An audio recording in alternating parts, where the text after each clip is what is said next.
Hello everyone, myself Namneet. Welcome back to my YouTube channel. Firstly, please subscribe my channel if you want to get the good scores in your IELTS each and every module. So now I want to explain about the prepositions. Actually, prepositions ਦੇ ਵਿੱਚ most of student also have some of the mistakes in writing task 1, writing task 2, speaking as well. And ਅਗਰ ਤੁਸੀਂ properly preposition ਦਾ ਜਿਹੜਾ factor ਹੈ ਉਹਨੂੰ properly ਗ੍ਰੈਸਪ ਕਰ ਲਓਗੇ then you can also correct and you can also add the accuracy in the listening part and reading part also, because with the help of preposition you can find out that in the next position what the examiner will ask in the listening, and you can assume in your reading and according to the preposition like which factor you should write in your reading. ਸੋ ਲੈ start ਪ੍ਰੈਪੋਜੀਸ਼ਨਸ ਦੇ ਵਿੱਚ ਮੈਂ ਇਹਨੂੰ ਕਾਫੀ parts ਦੇ ਵਿੱਚ divide ਕਰਕੇ explain ਕਰੂੰਗੀ, because almost ਜਿੰਨੇ ਵੀ ਸਟੂਡੈਂਟਸ ਇਸ ਚੀਜ਼ ਨੂੰ ਫੋਲੋ ਕਰਦੇ ਆ ਆਲਮੋਸਟ ਰੋਂਗ ਸੈਕਸ਼ਨ 'ਚ ਚਲਾ ਜਾਂਦਾ. So that's why I have divided in each section. First of all ਆਪਾਂ ਡਿਸਕਸ ਕਰਾਂਗੇ ਪ੍ਰੈਪੋਜੀਸ਼ਨਸ, ਟਾਈਮ ਦੇ ਰਿਲੇਟਿਡ ਪ੍ਰੈਪੋਜੀਸ਼ਨਸ. ਜਿਹੜੀ ਟਾਈਮ ਨੂੰ ਐਕਸਪਲੇਨ ਕਰਦੀਆਂ ਪ੍ਰੈਪੋਜੀਸ਼ਨਸ ਉਹ ਕਿਵੇਂ ਐਕਸਪਲੇਨ ਹੁੰਦੀਆਂ. ਹੁਣ ਤੁਸੀਂ ਐਂ ਦੇਖੋ ਟਾਸਕ 1 ਅਤੇ ਟਾਸਕ 2 ਦੇ ਵਿੱਚ ਬਹੁਤ ਸਾਰੀਆਂ ਪ੍ਰੈਪੋਜੀਸ਼ਨਸ ਹਨ ਜਿਹੜੀ 1 ਬਾਏ 1 ਰਿਪੀਟ ਹੁੰਦੀਆਂ, ਬਟ ਉਹਨਾਂ ਦੀ ਥਾਂ 'ਤੇ ਤੁਸੀਂ ਹੋਰ ਵੀ ਐਕਸਪੈਂਸਿਵ ਪੋਰਸ਼ਨ ਐਡ ਕਰ ਸਕਦੇ ਹੋ. ਐਂਡ ਅਗਰ ਇਹ ਵਾਲੀਆਂ ਪ੍ਰੈਪੋਜੀਸ਼ਨ ਤੁਸੀਂ ਐਂਡ ਤੱਕ ਪ੍ਰੋਪਰਲੀ ਫੋਲੋ ਕੀਤੀਆਂ then definitely you can add the systematic manner in your speaking. while you're speaking some of the matters like मैं डिवोट वाला sections कराया सी ना, जिवें टाइम नू डिवोट नाल एक्सप्लेन करांगे दैट इज़ वेरी नाइस. ਤਾਂ ਉਸੇ ਤਰੀਕੇ ਦੇ ਨਾਲ ਜਿਹੜਾ ਸਿਸਟਮੈਟਿਕ ਪੋਰਸ਼ਨ ਹੈ ਇਸ ਤਰੀਕੇ ਦੇ ਨਾਲ ਤੁਹਾਡੀ ਜਿਹੜੀ ਸਪੀਕਿੰਗ ਹੈ ਔਰ ਰਾਈਟਿੰਗ ਹੈ ਉਹਨਾਂ ਦੋਨਾਂ ਦੇ ਵਿੱਚ ਆ ਜਾਊਗਾ. ਕਿਵੇਂ ਆ ਚਲੋ ਡਿਸਕਸ ਕਰੀਏ. First of all at fixed time ਲਈ ਲੱਗਦਾ, ਕੋਈ ਵੀ ਸਮਾਂ ਜਿਹੜਾ ਪੂਰੀ ਤਰ੍ਹਾਂ ਫਿਕਸ ਹੈ ਉਹਦੇ ਲਈ ਲੱਗਦਾ. ਜਿਵੇਂ I get up early in the morning at 4 o'clock, at 3 o'clock, at Noon.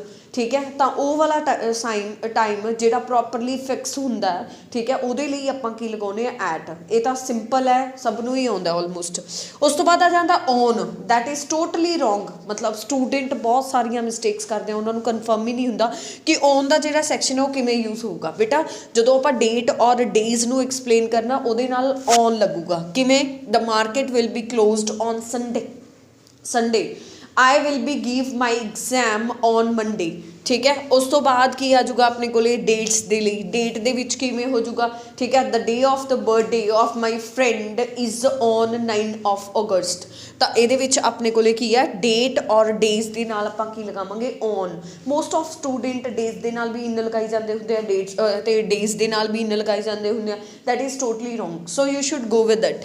Then after that for ਕਦੋਂ ਲੱਗਦਾ ਹੈ ਰਾਜੇ, ਪੀਰੀਅਡ ਆਫ ਟਾਈਮ. ਲਾਈਕ ਕਿਵੇਂ, ਜਿਵੇਂ ਆਪਾਂ ਸਪੋਜ਼ ਕਰੋ ਕੁਛ ਕੁਆਂਟੀਟੀ ਆਫ ਟਾਈਮ ਆਪਾਂ ਨੇ ਸਪੈਂਡ ਕੀਤਾ, ਉਹਨੂੰ ਐਕਸਪਲੇਨ ਕਰਨਾ. ਉਹਨੂੰ ਕਿੱਦਾਂ ਐਕਸਪਲੇਨ ਕਰਨਾ, ਉਹਨੂੰ ਇੱਦਾਂ ਐਕਸਪਲੇਨ ਕਰਨਾ ਲਾਈਕ 3 days. ਠੀਕ ਹੈ, I will take the leave for 3 days because in the coming days I want to celebrate and I want to go for the trip. ਉਸ ਤਰੀਕੇ ਦੇ ਨਾਲ ਆਪਣੇ ਕੋਲੇ ਕੀ ਆਊਗਾ ਫੋਰ ਆਊਗਾ ਜਦੋਂ ਆਪਾਂ ਕੁਆਂਟਿਟੀ ਆਫ ਟਾਈਮ ਲਾਉਂਦੇ ਹਾਂ 3 days 4 days. ਠੀਕ ਹੈ, I need to prepare my notes, ਠੀਕ ਹੈ, ਫੋਰ 2 hours.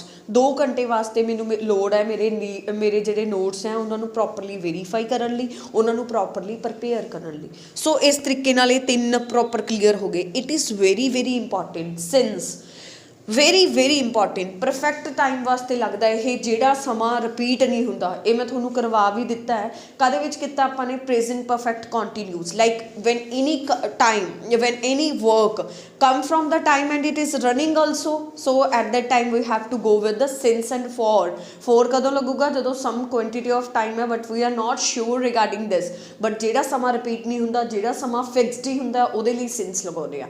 ਇੱਥੇ ਸਭ ਤੋਂ ਵੱਡੀ ਮਿਸਟੇਕ ਸਪੀਕਿੰਗ ਦੇ ਵਿੱਚ ਹੁੰਦੀ ਹੈ ਸਟੂਡੈਂਟ ਦੀ. ਤਾਂ ਜਿਵੇਂ ਮਤਲਬ ਸਪੋਜ਼ ਕਰੋ ਆਪਾਂ ਕਹਿੰਦੇ ਆ ਕਿ did you like this in your childhood, examiner ਨੇ ਇੰਨੀ ਯੂਜ਼ ਕੀਤਾ. If you go with since definitely examiner will give you the good marks. How, like childhood ਹੈ ਜਿਹੜਾ ਉਹ ਆਪਣੇ ਕੋਲੇ ਰਿਪੀਟ ਨਹੀਂ ਹੁੰਦਾ. ਸੋ ਜਿੰਨੇ ਵੀ ਤੁਹਾਡੇ ਸਪੀਕਿੰਗ ਦੇ ਵਿੱਚ ਕੁਐਸਚਨਸ ਹੁੰਦੇ ਆ related to childhood then you should go with the since childhood.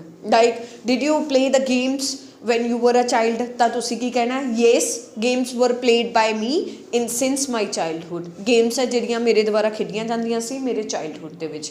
ਸੋ ਸਭ ਤੋਂ ਮੈਕਸਿਮਮ ਕੁਐਸਚਨ ਇਹ ਆਉਂਦਾ ਹੀ ਆਉਂਦਾ ਐਗਜ਼ਾਮ ਦੇ ਵਿੱਚ, ਮਤਲਬ ਐਗਜ਼ਾਮੀਨਰ ਤੁਹਾਨੂੰ ਪਾਸਟ ਦੇ ਰਿਲੇਟਿਡ ਤੁਹਾਡੇ ਚਾਈਲਡਹੁੱਡ ਤੇ ਕੁਐਸਚਨ ਕਰਦਾ ਹੀ ਕਰਦਾ, ਤਾਂ ਬੱਚੇ ਕਹਿ ਦਿੰਦੇ ਆ in my childhood, that is totally wrong. Like ਮਤਲਬ ਉਸ ਤਰੀਕੇ ਦੇ ਨਾਲ ਆਨਸਰ ਕੀ ਆਊਗਾ ਆਪਣੇ ਕੋਲੇ, ਸਿੰਸ ਚਾਈਲਡਹੁੱਡ ਆਊਗਾ। So you should go with since childhood.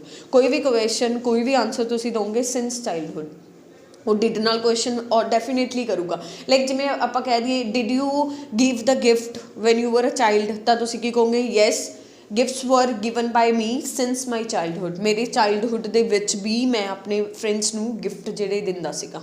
ਉਸ ਤੋਂ ਬਾਅਦ ਨੈਕਸਟ ਪੋਰਸ਼ਨ ਕੀ ਆ ਆਪਣੇ ਕੋਲੇ, ਇਨ ਦੇ ਵਿੱਚ ਕੀ ਹੁੰਦਾ, ਜਿਹੜੇ ਟਾਈਮ ਪੀਰੀਅਡ ਦੇ ਵਿੱਚ ਆਪਾਂ ਨੇ ਕੁਛ ਕੀਤਾ, part of the day, month, year and sessions. ਉਸ ਤੋਂ ਬਾਅਦ ਇਹਦੇ ਵਿੱਚ ਕੀ ਹੈ, it rained heavenly in the morning, like ਆਪਣੇ ਕੋਲੇ ਇਨ ਹੈ। ਹੁਣ ਇਹਦੇ ਵਿੱਚ ਇੱਕ ਟਾਈਮ ਪੀਰੀਅਡ ਹੈ ਜਿਹਦੇ ਵਿੱਚ ਆਪਾਂ ਪੂਰਾ ਦਿਨ ਐਕਸਪਲੇਨ ਕਰਦੇ ਹਾਂ, that is totally right and some time totally wrong, ਠੀਕ ਹੈ, which is always given by the answers in the answers of the candidates. So firstly ਕਿਵੇਂ ਆਨਸਰ ਕਿਵੇਂ ਗਲਤ ਹੁੰਦਾ ਉਹਨਾਂ ਦਾ, ਉਹ ਬੇਟਾ ਇੱਦਾਂ ਹੁੰਦਾ ਕਿ ਜਿਹੜਾ ਮੋਰਨਿੰਗ ਟਾਈਮ ਹੈ, ਈਵਨਿੰਗ ਟਾਈਮ ਹੈ, ਆਫਟਰਨੂਨ ਟਾਈਮ ਹੈ, ਇਹਨਾਂ ਸਾਰਿਆਂ ਨਾਲ ਪ੍ਰੈਪੋਜੀਸ਼ਨ ਕੀ ਲੱਗੂਗਾ, ਇਨ। ਬਟ ਜਿਹੜਾ ਨਾਈਟ ਟਾਈਮ ਹੈ ਉਹਦੇ ਨਾਲ ਕੀ ਲੱਗੂਗਾ, ਐਟ। ਐਕਚੁਅਲੀ ਇਨ ਦਾ ਮਤਲਬ ਉਹ ਵੀ ਹੁੰਦਾ ਵੀ ਉਹਦੇ ਵਿੱਚ like morning time is very small and afternoon is also very small and evening time ਵੀ ਇੱਕ ਫਿਕਸ ਹੈ, ਇੱਕ ਸਮੋਲ, ਪੂਰੇ ਡੇ ਦੇ ਵਿੱਚ ਆਹ ਤਿੰਨੋਂ ਪੁਆਇੰਟ ਫਿਕਸ ਹੁੰਦੇ ਆ। ਸੋ ਦੈਟਸ ਵਾਈ ਇਹਨਾਂ ਨਾਲ ਕੀ ਲੱਗੂਗਾ, ਇਨ।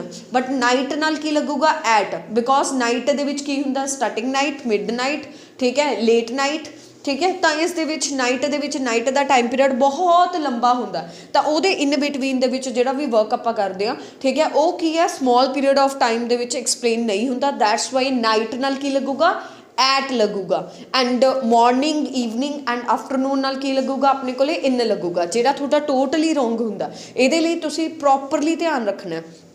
ਨੈਕਸਟ ਪੋਰਸ਼ਨ ਕੀ ਹੈ ਆਪਣੇ ਕੋਲੇ, ਬਾਏ ਦਾ ਕੀ ਮੀਨਿੰਗ ਹੁੰਦਾ, ਲਾਈਕ ਟਾਸਕ 1 ਦੇ ਵਿੱਚ it is very essential and you can also use in the imperative portion in your writing task 1। ਹੁਣ ਤੁਸੀਂ ਕਹੋਗੇ ਕਿ ਕਿੱਦਾਂ ਟਾਸਕ 1 ਦੇ ਵਿੱਚ ਕਿੱਦਾਂ ਯੂਜ਼ ਕਰ ਸਕਦੇ ਹਾਂ, ਜਿਵੇਂ ਕੋਈ ਵੀ ਟਾਈਮ ਪੀਰੀਅਡ ਤੁਹਾਨੂੰ ਦੇਤਾ, ਲਾਈਕ 1990 ਦੇ ਵਿੱਚ ਇੱਦਾਂ ਦੀ ਜਿਹੜੀ ਕੰਡੀਸ਼ਨਸ ਹੈ ਉਹ ਹੋਈਆਂ, 1992 ਦੇ ਵਿੱਚ ਇੱਦਾਂ ਦੀਆਂ ਕੰਡੀਸ਼ਨਸ ਹਨ ਜਿਹੜੀਆਂ ਉਹ ਹੋਈਆਂ, ਤਾਂ ਉੱਥੇ ਤੁਸੀਂ ਕੀ ਯੂਜ਼ ਕਰਨਾ, ਬਾਏ ਯੂਜ਼ ਕਰਨਾ। ਬਾਏ ਕਿੱਦਾਂ ਯੂਜ਼ ਹੁੰਦਾ ਵੀ ਇੰਨਾ ਟਾਈਮ ਆਉਂਦੇ ਤੱਕ ਆਹ ਚੀਜ਼ ਹੋ ਗਈ, ਲਾਈਕ ਤੁਹਾਨੂੰ 85 ਤੋਂ ਲੈ ਕੇ 2000 ਦਾ ਟਾਈਮ ਪੀਰੀਅਡ ਦਿੱਤਾ, 85 ਨੂੰ ਤੁਸੀਂ ਮੇਜ਼ਰ ਕਰੋਗੇ ਇਨ ਦੇ ਨਾਲ ਵੀ ਇਹਨਾਂ ਨੇ 85 ਇਹ ਚੀਜ਼ ਸੀਗੀ, ਪਰ ਤੁਸੀਂ ਇਹ ਨਹੀਂ ਕਹਿੰਦੇ ਇਟ ਇਨਕਰੀਜ਼ਡ ਕੰਸੀਡਰੇਬਲੀ, ਇਟ ਡਿਕਰੀਜ਼ਡ ਕੰਸੀਡਰੇਬਲੀ, ਠੀਕ ਹੈ, it reached at the peak ਤੱਕ ਪਹੁੰਚ ਗਈ, ਤਾਂ ਕੀ ਕਹੋਗੇ, ਬਾਏ 90 ਵੀ 1990 ਆਉਂਦੇ ਤੱਕ ਆਹ ਟ੍ਰੈਂਡ ਹੈ ਜਿਹੜਾ ਇੱਦਾਂ ਹੋ ਗਿਆ। ਫੋਰ ਐਗਜ਼ਾਮਪਲ ਅਗਰ ਆਪਾਂ ਹੌਲੀਡੇ ਦਾ ਪੋਰਸ਼ਨ ਐਕਸਪਲੇਨ ਕਰਨਾ ਹੋਵੇ, ਹੌਲੀਡੇ ਨੂੰ ਐਕਸਪਲੇਨ ਕਰਨਾ ਹੋਵੇ, ਫਿਰ ਆਪਾਂ ਕਿੱਦਾਂ ਐਕਸਪਲੇਨ ਕਰਾਂਗੇ, ਲਾਈਕ ਆਪਾਂ ਕਹਿ ਦਾਂਗੇ ਵੀ ਮੈਂ 4 ਵਜੇ ਤੱਕ ਫ੍ਰੀ ਹੋ ਜਾਊਂਗੀ, ਕੀ ਹੋ ਜਾਊਗਾ, by 4 o'clock I will be free. ਤਾਂ ਇਹ ਉਹ ਟਾਈਮ ਪੀਰੀਅਡ ਹੈ ਜਿਹੜਾ ਆਉਂਦੇ ਤੱਕ ਹੁੰਦਾ, ਲਾਈਕ ਕੁਛ ਟਾਈਮ ਪੀਰੀਅਡ ਹੈ, ਜਿਵੇਂ ਆਪਾਂ ਕਹਿ ਦਈਏ 2025 ਆਉਂਦੇ ਤੱਕ ਪੈਂਡੇਮਿਕ ਦਾ ਪੀਰੀਅਡ ਪ੍ਰੋਪਰਲੀ ਫਿਨਿਸ਼ ਹੋ ਜਾਊਗਾ, ਤਾਂ ਆਪਾਂ ਕਿਵੇਂ ਕਵਾਂਗੇ, by 2025 the period of pandemic likely to be finished, properly finish ਹੋ ਜਾਊਗਾ। ਤਾਂ ਉਸ ਤਰੀਕੇ ਦੇ ਨਾਲ ਜਿਹੜਾ ਬਾਏ ਵਾਲਾ ਪੋਰਸ਼ਨ ਹੈ ਉਹ ਤੁਸੀਂ ਯੂਜ਼ ਕਰੋਗੇ, ਜਿਵੇਂ match will be over by 5 PM। So ਇਸ ਤਰੀਕੇ ਨਾਲ ਇਹਨੂੰ ਟਾਸਕ 1 ਦੇ ਵਿੱਚ ਵੈਰੀ ਇੰਪੋਰਟੈਂਟ ਹੈ ਅਗਰ ਤੁਸੀਂ ਯੂਜ਼ ਕਰੋਗੇ, ਕਿਉਂਕਿ ਬਾਰ ਟਾਈਮ ਪੀਰੀਅਡ ਦੇ ਵਿੱਚ ਤੁਸੀਂ ਇਨ ਲਗਾਈ ਜਾਂਦੇ ਹੋ। ਅਗਰ ਤੁਸੀਂ ਆਹ ਪ੍ਰੈਪੋਜੀਸ਼ਨ ਯੂਜ਼ ਕਰੋਗੇ then definitely you can go with a good marks. Next question ਹੈ from till, to and till. From ਦੇ ਨਾਲ ਜਾਂ ਤਾਂ ਟੂ ਲਾ ਲਓ ਜਾਂ ਟਿਲ ਲਾ ਲਓ, ਮਤਲਬ ਜਿਵੇਂ ਸਪੋਜ਼ ਕਰੋ ਕਿ ਮੈਂ ਟੀਚ ਕੀਤਾ 2000 ਤੋਂ ਲੈ ਕੇ 2008 ਤੱਕ, ਠੀਕ ਹੈ, ਤਾਂ ਕੀ ਹੋ ਜਾਊਗਾ, ਟੀਚ ਕਰਤਾ ਨਾ, ਆਈ ਟੋਟ ਦ ਸਟੂਡੈਂਟ ਫਰੋਮ 2000 ਟੂ 2008 ਜਾਂ ਟਿਲ 2008, ਮਤਲਬ ਕਿਸੇ ਸਮੇਂ ਤੋਂ ਲੈ ਕੇ ਕਿਸੇ ਸਮੇਂ ਤੱਕ ਤੁਸੀਂ ਕੁਛ ਕੀਤਾ, you should go with from, to ਜਾਂ ਫਿਰ ਟਿਲ। ਉਸ ਤੋਂ ਬਾਅਦ ਕੀ ਆ ਜਾਂਦਾ ਆਪਣੇ ਕੋਲੇ, after and before the conditions ਹੈ। ਇਹਨਾਂ ਦੇ ਵਿੱਚ ਕੀ ਹੁੰਦਾ, ਆਫਟਰ ਅਤੇ ਬਿਫੋਰ ਦੀ ਕੰਡੀਸ਼ਨਸ ਦੇ ਵਿੱਚ ਕਿੱਦਾਂ ਹੁੰਦਾ ਬੇਟਾ, ਵੀ ਜਿਵੇਂ ਪਹਿਲਾਂ ਮੈਂ ਆਹ ਚੀਜ਼ ਕੀਤੀ ਆ ਉਸ ਤੋਂ ਬਾਅਦ ਮੈਂ ਆਹ ਚੀਜ਼ ਕਰੂੰਗਾ, ਇਹ ਤਾਂ ਸਿੰਪਲ ਹੈ, ਆਲਮੋਸਟ ਸਭ ਨੂੰ ਹੀ ਆਉਂਦਾ ਹੋਊਗਾ, ਹੈ ਨਾ। ਤੇ ਬਟ ਫਿਰ ਵੀ ਚਲੋ ਐਕਸਪਲੇਨ ਕਰ ਦਿੰਦੇ ਹਾਂ। ਜਿਵੇਂ ਆਪਾਂ ਸਪੋਜ਼ ਕਰੀਏ, before reaching to my institute I have finished my work, ਜਿਵੇਂ ਆਪਾਂ ਆਫਟਰ ਦੀ ਗੱਲ ਕਰੀਏ, ਆਫਟਰ ਦੇ ਵਿੱਚ ਕਿਵੇਂ ਹੋਊਗਾ, after going to my institute I will teach the student. ਮੇਰੇ ਇੰਸਟੀਟਿਊਟ ਤੋਂ ਜਾਣ ਤੋਂ ਬਾਅਦ ਮੈਂ ਸਾਰੇ ਸਟੂਡੈਂਟਸ ਨੂੰ ਟੀਚ ਕਰਾਂਗੀ। ਸੋ ਇਸ ਤਰੀਕੇ ਦੇ ਨਾਲ ਇਹ ਜਿਹੜੇ ਪ੍ਰੈਪੋਜੀਸ਼ਨ ਸੀਗੇ ਉਹ ਟਾਈਮ ਦੇ ਰਿਲੇਟਡ ਸੀਗੇ। ਹੁਣ ਆਪਾਂ ਡਿਸਕਸ ਕਰਾਂਗੇ place related. So let's discuss about the place. Preposition ਜਿਹੜੇ ਪਲੇਸਿਸ ਦੇ ਰਿਲੇਟਡ ਆ ਉਹਨਾਂ ਬਾਰੇ ਡਿਸਕਸ ਕਰਾਂਗੇ। ਫਸਟ ਆਫ ਆਲ ਆ ਜਾਂਦਾ ਆਪਣੇ ਕੋਲੇ ਐਟ ਅਤੇ ਇਨ। ਇਹਨਾਂ ਦਾ ਕੀ ਡਿਫਰੈਂਸ ਹੈ? ਐਟ ਹੈ ਜਿਹੜਾ ਉਹ ਇੱਕ ਤਾਂ ਪ੍ਰੋਪਰ ਆਪਣੇ ਕੋਲੇ ਐਡਰੈਸ ਵਾਸਤੇ ਲੱਗੂਗਾ, ਇੱਕ ਹੋਮ ਨਾਲ ਲੱਗੂਗਾ। ਇਨ ਹੈ ਜਿਹੜਾ ਉਹ ਹਾਊਸ ਨਾਲ ਹੈ, ਇੱਥੇ ਹੋਮ ਨਾਲ ਐਟ ਹੈ। ਇੱਥੇ ਕਾਫੀ ਬੱਚਿਆਂ ਦੀ ਕਨਫਿਊਜ਼ਨਸ ਹੁੰਦੀ ਆ, ਉਹ ਹੁਣੇ ਦੂਰ ਕਰਦੇ ਆ। ਜਿਵੇਂ ਸਪੋਜ਼ ਕਰੋ ਆਪਾਂ ਕਹਿ ਦਈਏ ਕਿ guest are in the house. Guest ਹੈ ਜਿਹੜੇ ਉਹ ਹਾਊਸ ਦੇ ਵਿੱਚ ਹੈ, ਹੋਰ ਬਾਹਰ ਤਾਂ ਨਹੀਂ ਹੋ ਸਕਦੇ। ਗੈਸਟ ਨੂੰ ਕਿਹੜਾ ਆਪਾਂ ਬਾਹਰ ਬਿਠਾਵਾਂਗੇ ਜਾਂ ਕਿਚਨ 'ਚ ਬਿਠਾਵਾਂਗੇ, ਡਰਾਇੰਗ ਰੂਮ 'ਚ ਹੀ ਹੋਣਗੇ। ਦੈਟਸ ਵਾਈ ਕੀ ਲੱਗੂਗਾ? ਇਨ ਦਾ ਹਾਊਸ। ਹੁਣ ਆਪਣੇ ਕੋਲੇ ਆਪਾਂ ਕਹਿ ਰਹੇ ਆ ਵੇਅਰ ਯੂ, ਆਪਾਂ ਨੂੰ ਕੋਈ ਵੀ ਪੁੱਛਦਾ ਵੀ ਤੁਸੀਂ ਕਿੱਥੇ ਹੋ, ਆਪਾਂ ਕਹਿ ਦਿੰਦੇ ਹਾਂ ਵੀ ਮੈਂ ਘਰੇ ਹਾਂ, ਤਾਂ ਆਪਾਂ ਕੀ ਕਹਾਂਗੇ? I am at home. So that's Y ਜਦੋਂ ਆਪਾਂ ਕਿਸੇ ਚੀਜ਼ ਦੇ ਇਰਦ ਗਿਰਦ ਹੁੰਦੇ ਹਾਂ ਉਦੋਂ ਕੀ ਲੱਗਦਾ? ਐਟ। ਜਦੋਂ ਆਪਾਂ ਕਿਸੇ ਚੀਜ਼ ਦੇ ਵਿੱਚ ਹੁੰਦੇ ਹਾਂ ਤਾਂ ਉਦੋਂ ਕੀ ਲੱਗਦਾ? ਇਨ। ਜਿਵੇਂ ਸਪੋਜ਼ ਕਰੋ ਆਪਾਂ ਰੂਮ ਦੇ ਵਿੱਚ ਆ ਤਾਂ ਉਹ ਕੀ ਹੋ ਜਾਊਗਾ? ਇਨ ਦਾ ਰੂਮ। ਆਪਾਂ ਸੈਂਟਰ ਦੇ ਵਿੱਚ ਆ ਤਾਂ ਕੀ ਆ ਜਾਊਗਾ? At the centre. ਬਿਕੋਜ਼ ਆਪਾਂ ਨੂੰ ਨਹੀਂ ਪਤਾ ਕਿਹੜੇ ਕਲਾਸਰੂਮ ਦੇ ਵਿੱਚ ਕਿੱਥੇ ਆਪਾਂ ਪ੍ਰੈਜ਼ੈਂਟ ਆ। ਹੁਣ ਸਟੂਡੈਂਟ ਹੈ, ਜੇ ਸਟੂਡੈਂਟ ਦੀ ਗੱਲ ਕਰੀਏ ਉਹ ਇਨ ਆਊਗਾ, ਬਿਕੋਜ਼ ਸਟੂਡੈਂਟ ਤਾਂ ਕਲਾਸ ਦੇ ਵਿੱਚ ਹੀ ਹੁੰਦੇ ਆ। ਬਟ ਟੀਚਰ ਦੀ ਗੱਲ ਕਰੀਏ ਉਹ ਕੀ ਪਤਾ ਆਫਿਸ 'ਚ ਹੋ ਸਕਦੇ ਆ, ਲੈਬ 'ਚ ਹੋ ਸਕਦੇ ਆ, ਐਨੀਵੇਅਰ ਦੇ ਕੈਨ ਗੋ। ਉਸ ਤੋਂ ਬਾਅਦ ਆ ਜਾਂਦੇ ਬੇਟਾ ਔਨ। ਔਨ ਉਹ ਵਾਲੀਆਂ ਚੀਜ਼ਾਂ ਐਕਸਪਲੇਨ ਕਰਦਾ ਜਦੋਂ ਆਪਾਂ ਕਿਸੇ ਚੀਜ਼ ਦੇ ਉੱਪਰ ਹੁੰਦੇ ਹਾਂ, ਜਿਵੇਂ on the floor, on the rail, ਉਹ ਵਾਲਾ ਟਰਮ। ਉਸ ਤੋਂ ਬਾਅਦ ਜਿਹੜਾ ਸੈਕਸ਼ਨ ਹੈ ਉਹ ਆ ਜਾਂਦਾ ਅਬੱਬ ਵਾਲਾ ਪੋਰਸ਼ਨ। ਅਬੱਬ ਕੀ ਹੁੰਦਾ ਹੈ? ਕਿਸੇ ਚੀਜ਼ ਨੂੰ ਹਾਈਟ 'ਤੇ ਐਕਸਪਲੇਨ ਕਰੀਏ ਨਾ, ਵੀ ਕਿਸੇ ਚੀਜ਼ ਦੀ ਉੱਪਰ ਮਤਲਬ ਹਾਈਐਸਟ ਪੋਰਸ਼ਨ ਦੇ ਵਿੱਚ ਹਾਈਟ ਦੇ ਲੈਵਲ 'ਤੇ ਕੋਈ ਚੀਜ਼ ਹੈ, ਉਹ ਅਬੱਬ ਹੁੰਦਾ। ਨੈਕਸਟ ਆ ਗਿਆ ਓਵਰ। ਓਵਰ ਕੀ ਹੁੰਦਾ? ਕਿਸੇ ਚੀਜ਼ ਦੇ ਉੱਪਰ ਕੋਈ ਚੀਜ਼ ਹੋਵੇ ਉਹ ਓਵਰ ਹੁੰਦੀ ਹੈ। ਲਾਈਕ ਮੇਰਾ ਹੈੱਡ ਹੈ, ਹੈੱਡ ਦੇ ਉੱਪਰ ਕੋਈ ਚੀਜ਼ ਹੈ ਉਹ ਓਵਰ ਹੋ ਜੂਗੀ। ਉਸ ਤੋਂ ਬਾਅਦ ਬਿਲੋ। ਬਿਲੋ ਕੀ ਹੁੰਦਾ ਹੈ? ਮਤਲਬ ਕਿਸੇ ਚੀਜ਼ ਦੇ ਨੀਚੇ ਕੋਈ ਚੀਜ਼ ਹੋਣੀ। ਲਾਈਕ ਇਨ ਦਾ ਸੈਂਸ ਵੀ ਜਿਵੇਂ ਆਪਾਂ ਜੇ ਪੋਜੀਸ਼ਨਸ ਦੀ ਗੱਲ ਕਰੀਏ, ਜਿਵੇਂ ਜੂਨੀਅਰ ਅਤੇ ਸੀਨੀਅਰ ਦੀ ਪੋਜੀਸ਼ਨ ਹੈ, ਜੂਨੀਅਰ ਦੀ ਪੋਜੀਸ਼ਨ ਸੀਨੀਅਰ ਦੇ ਬਿਲੋ ਹੁੰਦੀ ਹੈ। ਸੋ ਦੈਟਸ ਵਾਈ। ਉਸ ਤੋਂ ਬਾਅਦ ਓਪੋਜ਼ਿਟ। ਓਪੋਜ਼ਿਟ ਕੀ ਹੁੰਦਾ? ਉਲਟ ਪੋਰਸ਼ਨ ਦੇ ਵਿੱਚ। ਅੰਡਰ ਕੀ ਹੁੰਦਾ? ਅੰਦਰ। ਮਤਲਬ ਅੰਡਰ ਕੀ ਹੁੰਦਾ? ਜਿਵੇਂ ਕਿਸੇ ਦੀ ਛਤਰਛਾਇਆ ਦੇ ਵਿੱਚ ਆਪਾਂ ਗੱਲ ਕਰੀਏ, ਅੰਡਰ ਟੇਬਲ, ਅੰਡਰ ਟਰੀ, ਜਿਵੇਂ ਅੰਡਰ। ਨੈਕਸਟ ਆ ਗਿਆ ਬਿਹਾਈਂਡ। ਬਿਹਾਈਂਡ ਕੀ ਹੁੰਦਾ? ਆਪਣੇ ਪਿੱਛੇ। ਇਨ ਫਰੰਟ, ਆਪਣੇ ਫਰੰਟ 'ਤੇ। ਬਿਟਵੀਨ ਕੀ ਹੁੰਦਾ? ਬਿਟਵੀਨ ਕੀ ਹੁੰਦਾ? ਕਿਸੇ ਚੀਜ਼ ਦੇ ਵਿਚਕਾਰ। ਕੋਲੇ ਅਮੰਗ ਐਂਡ ਅਮੰਗੈਸਟ, ਇਹ ਬਹੁਤ ਇੰਪੋਰਟੈਂਟ ਹੈ, ਧਿਆਨ ਨਾਲ ਸਮਝੋ। ਅਮੰਗ ਕੀ ਹੁੰਦਾ? ਜਦੋਂ ਆਪਾਂ 2-3 ਬੰਦਿਆਂ ਦੇ ਉੱਪਰ ਕੋਈ ਚੀਜ਼ ਐਕਸਪਲੇਨ ਕਰਦੇ ਹਾਂ। Like I always give the proper description among my candidates. Like 3-4 candidate ਨੂੰ ਮੈਂ ਕੁਛ ਐਕਸਪਲੇਨ ਕੀਤਾ, ਉਹ ਅਮੰਗ ਆ ਜਾਊਗਾ। ਜਦੋਂ ਮੈਂ ਆਲ ਕੈਂਡੀਡੇਟਸ ਨੂੰ ਕੁਛ ਇਨਫੋਰਮ ਕੀਤਾ ਤਾਂ ਕੀ ਹੋ ਜਾਊਗਾ? I have explained the topic amongst my all candidates. So amongst ਲੱਗਦਾ ਹੈ ਬਹੁਤ ਸਾਰੇ ਬੰਦਿਆਂ ਵਾਸਤੇ, ਅਤੇ ਜਿਹੜਾ ਅਮੰਗ ਹੈ ਉਹ ਕੁਛ ਬੰਦਿਆਂ ਵਾਸਤੇ ਲੱਗਦਾ। ਉਸ ਤੋਂ ਬਾਅਦ ਆ ਜਾਂਦਾ ਬਿਸਾਈਡ। ਬਿਸਾਈਡ ਕੀ ਹੁੰਦਾ? ਮਤਲਬ ਨਾਲ ਨਾਲ, ਜਿਵੇਂ ਮੇਰੇ ਨਾਲ ਕੋਈ ਬੰਦਾ ਬੈਠਿਆ ਉਹ ਬਿਸਾਈਡ ਹੋ ਜਾਊਗਾ। ਨੈਕਸਟ ਵਨ ਹੈ ਬਿਸਾਈਡਸ। ਬਿਸਾਈਡਸ ਕੀ ਹੁੰਦਾ? ਇਹ ਲਿੰਕਿੰਗ ਵਰਡ ਆ। ਜਿਵੇਂ ਆਪਾਂ ਯੂਜ਼ ਕਰਦੇ ਹਾਂ ਨਾ ਐਡੀਸ਼ਨ ਟੂ, ਵੀ ਇਹਦੇ ਨਾਲ ਨਾਲ ਆਹ ਚੀਜ਼ ਹੈ, ਤਾਂ ਉੱਥੇ ਕੀ ਯੂਜ਼ ਹੁੰਦਾ ਰਾਜੇ? ਬਿਸਾਈਡਸ ਹੁੰਦਾ। ਸੋ ਇਸ ਤਰੀਕੇ ਹੁਣ ਉਹ ਵਾਲੇ ਪ੍ਰੈਪੋਜੀਸ਼ਨਸ ਹੈ ਜਿਹੜੇ ਮੋਸਟ ਕਾਮਨਲੀ ਯੂਜ਼ ਹੁੰਦੇ ਆ ਅਤੇ ਤੁਹਾਨੂੰ ਕਨਫਰਮ ਨਹੀਂ ਹੁੰਦਾ ਉਹਦੇ ਵਿੱਚ ਵੀ ਕੀ ਡਿਫਰੈਂਸਿਸ ਹੈ। ਸਭ ਤੋਂ ਪਹਿਲਾਂ ਆ ਗਿਆ ਰਾਜੇ ਇਨ। ਇਨ ਵਾਲਾ ਪੋਰਸ਼ਨ ਅਤੇ ਇਨਟੂ ਵਾਲਾ ਪੋਰਸ਼ਨ, ਉਹਦੇ ਵਿੱਚ ਕੀ ਡਿਫਰੈਂਸਿਸ ਹੈ? ਇਨ ਵਾਲਾ ਪੋਰਸ਼ਨ ਜਿਵੇਂ ਮੈਂ ਤੁਹਾਨੂੰ ਪਹਿਲਾਂ ਐਕਸਪਲੇਨ ਕਰ ਚੁੱਕੀ ਹਾਂ ਵੀ ਜਦੋਂ ਕੋਈ ਚੀਜ਼ ਹੈ ਉਹਦੇ ਵਿੱਚ ਕੋਈ ਚੀਜ਼ ਹੈ, that is known as a in. Into ਕੀ ਹੁੰਦਾ? ਜਿਵੇਂ ਸਪੋਜ਼ ਕਰੋ ਆਪਣੇ ਕੋਲੇ ਕੋਈ ਵੀ ਚੀਜ਼ ਹੈ, ਉਹਨੂੰ ਆਪਾਂ ਐਕਸਪਲੇਨ ਕਰ ਰਹੇ ਹਾਂ, ਉਹਦੇ ਵਿੱਚ ਕੋਈ ਚੀਜ਼ ਹੈ ਉਹਨੂੰ ਐਕਸਪਲੇਨ ਕਰ ਰਹੇ ਹਾਂ। ਲਾਈਕ ਜਿਵੇਂ ਆਪਾਂ ਕਹਿ ਦਈਏ ਸਵਿਮਿੰਗ ਪੂਲ ਹੈ, ਸਵਿਮਿੰਗ ਪੂਲ ਦੇ ਵਿੱਚ ਪਾਣੀ ਹੈ, ਪਾਣੀ ਦੇ ਵਿੱਚ ਮੈਂ ਜੰਪ ਲਗਾਇਆ ਤਾਂ ਕੀ ਆ ਜਾਊਗਾ? I am jumping into the river. ਮੈਂ ਰੀਵਰ ਦੇ ਵਿੱਚ ਜੰਪ ਲਗਾ ਰਹੀ ਹਾਂ। ਅਤੇ ਇਨਟੂ ਵਾਲਾ ਜਿਹੜਾ ਪੋਰਸ਼ਨ ਹੈ ਨਾ, ਉਹ ਲਾਈਫ ਸਾਈਕਲ ਦੇ ਵਿੱਚ ਬਹੁਤ ਜ਼ਿਆਦਾ ਯੂਜ਼ ਹੁੰਦਾ, ਕਿਉਂਕਿ ਆਪਾਂ ਉੱਥੇ ਕੀ ਐਕਸਪਲੇਨ ਕਰਦੇ ਹਾਂ ਕਿ eggs are laid, then after that they are hatched. ਉਹ ਟੁੱਟਦੇ ਹੈ। ਐਗ ਹੈ, ਐਗ ਦੇ ਵਿੱਚ ਫਲੂਇਡ ਹੈ, ਫਲੂਇਡ ਦੇ ਵਿੱਚ ਕੋਈ ਚੀਜ਼ ਹੈ, ਫਿਰ ਉਸ ਤੋਂ ਬਾਅਦ ਜਦੋਂ ਉਹ ਟੁੱਟਦੇ ਆ ਉਹ ਕੀ ਕਹਾਂਗੇ? Eggs are hatched into something. ਜਿਹੜੀ ਵੀ ਚੀਜ਼ ਦੇ ਵਿੱਚ ਉਹ ਟੁੱਟਣਗੇ ਉੱਥੇ ਕੀ ਆਊਗਾ? ਇਨਟੂ।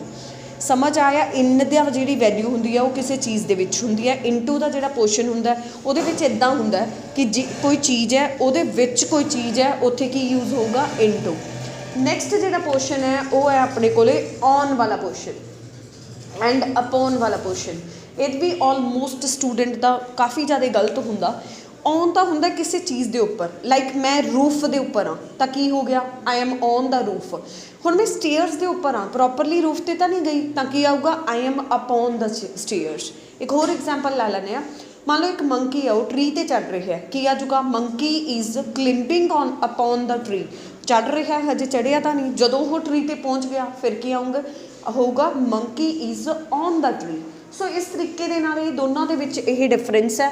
ਇੱਕ ਆਪਣੇ ਕੋਲ ਇਨ ਤੇ ਐਟ ਦਾ ਡਿਫਰੈਂਸ ਹੈ, ਉਹ ਮੈਂ ਆਲਰੇਡੀ ਤੁਹਾਨੂੰ ਬਹੁਤ ਵਧੀਆ ਤਰੀਕੇ ਨਾਲ ਸਮਝਾ ਚੁੱਕੀ ਹਾਂ, ਕਿਉਂਕਿ ਉਹਦੇ ਵਿੱਚ ਕੀ ਹੁੰਦਾ, ਐਟ ਔਰ ਇਨ ਨੂੰ ਬੱਚੇ ਕਨਫਿਊਜ਼ ਹੋ ਕੇ ਲਾਈ ਜਾਂਦੇ ਹੁੰਦੇ ਆ। ਤਾਂ ਹਾਊਸ ਦੀ ਅੱਡ ਚੀਜ਼ ਸੀ, ਹੋਮ ਦੀ ਅੱਡ ਚੀਜ਼ ਸੀ। ਜਿਹੜੀ ਚੀਜ਼ ਦੇ ਆਪਾਂ ਇਰਦ ਗਿਰਦ ਹੁੰਦੇ ਆ, ਪ੍ਰੋਪਰਲੀ ਵਿੱਚ ਨਹੀਂ ਹੁੰਦੇ, ਉੱਥੇ ਐਟ ਲੱਗਦਾ। ਜਦੋਂ ਆਪਾਂ ਕਿਸੇ ਚੀਜ਼ ਦੇ ਵਿੱਚ ਪ੍ਰੋਪਰਲੀ ਹੁੰਦੇ ਆ, ਉੱਥੇ ਇਨ ਲੱਗਦਾ। ਸੋ ਇਸ ਤਰੀਕੇ ਦੇ ਨਾਲ ਇਹ ਸੀ ਪ੍ਰੈਪੋਜੀਸ਼ਨਸ। ਹੋਪ ਕਰਦੀ ਹਾਂ ਪ੍ਰੋਪਰਲੀ ਸਮਝ ਆਇਆ ਹੋਊਗਾ। ਹੋਰ ਵੀ ਪ੍ਰੈਪੋਜੀਸ਼ਨ ਲਾਈਕ ਡਾਇਰੈਕਸ਼ਨ ਦੇ ਰਿਲੇਟਿਡ, ਕਿਸੇ ਫਰੇਜ਼ਿਸ ਦੇ ਰਿਲੇਟਿਡ ਹਜੇ ਪੈਂਡਿੰਗ ਹੈ। ਅਪਕਮਿੰਗ ਵੀਡੀਓਜ਼ ਦੇ ਵਿੱਚ I will also uploaded some of the videos on the behalf of preposition. So wait for my next videos. If you like my videos, please firstly subscribe my channel and share with your friends, so that the student also, your friends also can get the good information. It is not only beneficial for the candidates who are indulging in the IELTS exam, but also for the another candidates who wants to give the entrance exam. They also have a level, and they also have one portion of verbal. So please follow my videos if you want to improve your communication skills. Thank you so much.